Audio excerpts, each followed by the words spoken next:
So the goal is typically to get from a specific scrambled state to a solved state. But what if the goal was the reverse, getting from a solved state to a specific scrambled state? Well, that's the objective of the new event they chucked on the Rubik's Connected app for the Red Bull Rubik's Cube qualifiers.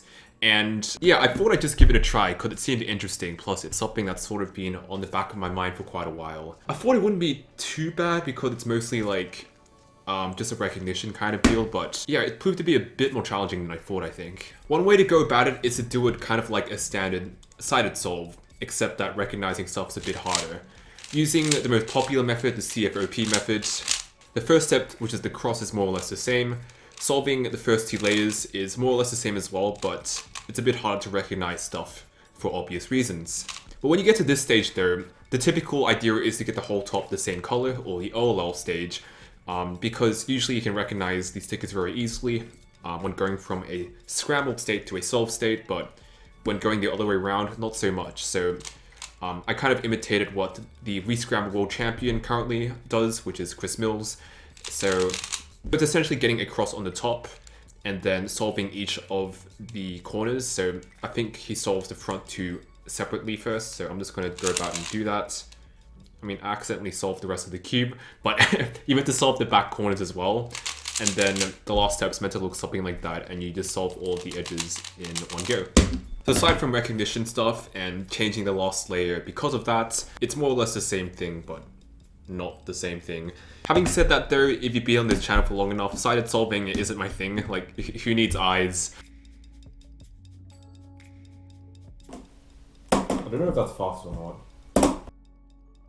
It is through using the blindfolded method, because unlike when doing a normie sided method, you only have to look at the cube once when doing the blindfolded method, because that's how it works. You memorize the whole cube in its initial scrambled state, and then you chuck the blindfold on and you don't have to look at the cube again.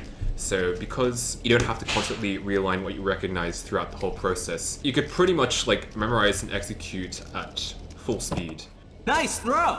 And even better is that because blindfolded solving is broken down into two different piece types, so the corners and the edges, you can just memorize all the corners first, solve all the corners, and then do the same thing for edges. So you can take a break in between to increase your chances of success. And the way this works as well is a bit different from sided solving, because for sided solving, you're more or less doing the same thing, but recognition's more a pain in the ass. But for blindfolded solving, you memorize everything the exact same, and then you execute everything in reverse. So let's say you memorize the letters M, F, W, L, B, H, F, K. What you actually memorize would be just reversing all of that, essentially. So yeah, after trying it out a bit on the cube, I was just like, oh yeah, I'm ready to like smash out the Red Bull Rubik's qualify thing.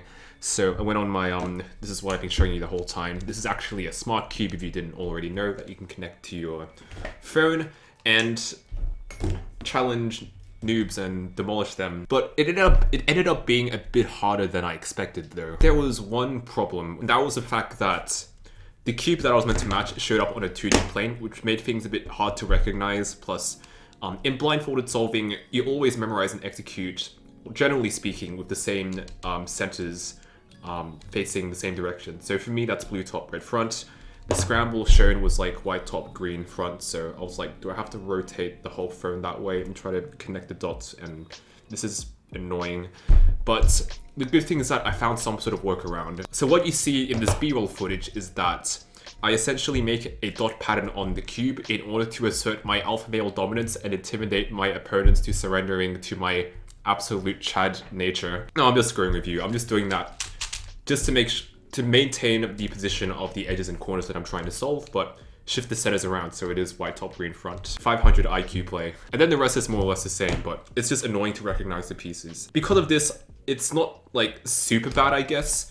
Like some of the ones around the middles, I can connect the stickers with each other very quickly.